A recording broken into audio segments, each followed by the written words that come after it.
I want to ask everybody, have you ever sat in a cubicle, stared out the window in a car, maybe you were lying in bed and had a really hard time getting out of bed and thought to yourself, is this all there is? Yeah, me too. Sometimes I still feel like that. I had a gig working for a travel magazine where I got to kind of have this freedom lifestyle. I got to work remotely from coffee shop to coffee shop, and I was really like one of those people, kind of annoying, where I had this like whole setup, and I would like stand and take pretty Instagram pictures, just to kind of make it seem like everything was really nice. But I realized that it was kind of getting old. I was getting really tired of kind of hopping from coffee shop to coffee shop. I was doing this for about 2 years, and I found myself starting to get jealous of friends who had like those regular holiday parties. And I was like, I thought that everything was really great for me. I thought that I had this own freedom for myself. Why was I jealous of other people? So I made it this crazy goal in 2015, by the time I turned 25, to get to the top of Mount Kilimanjaro. I thought by the time I get to the top, I'm gonna have everything sorted out. I'm gonna like have this like light bulb moment, like the clouds are gonna part, and it was gonna be like, this is what you will do with your life.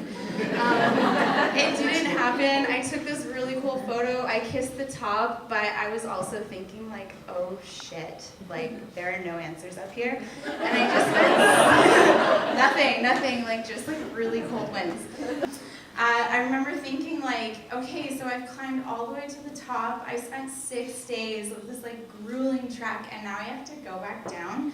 I realized that like all the Instagram pictures that I was posting about like my amazing trip and just like about previous things I was doing in my life didn't really reflect what I was feeling on the inside. Like everything was really nice on the outside, and I was truly living kind of this like highlight reel on the outside, but I wasn't checking in to really how I felt. So by a stroke of luck, I ended up joining CSI, which is another co-working space just up the street, and I found a community, and I found a place, and people who asked me how my weekend was, and that was like so revolutionary for me because I just got to hide under my covers all the time. I was ready to start the full-time job as soon as I returned back from a trip to Peru with my mom. It was already planned, and I thought, okay, great, I'm gonna like do a bit more adventure time with my mom, and then come back and start this gig. When I returned home, I learned that the job was no longer available.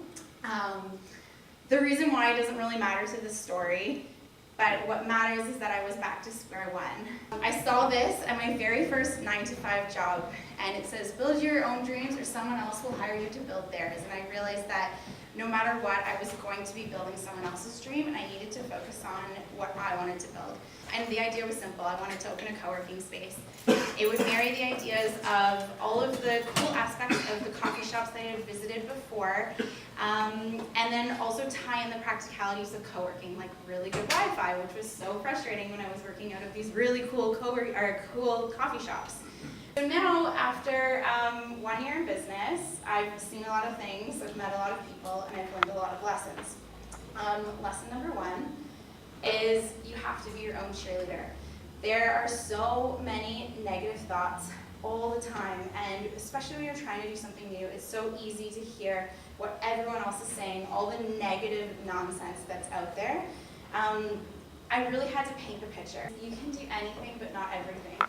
We all know that Beyonce has the same 24 hours a day that all of us do, but I think she doesn't do her own accounting.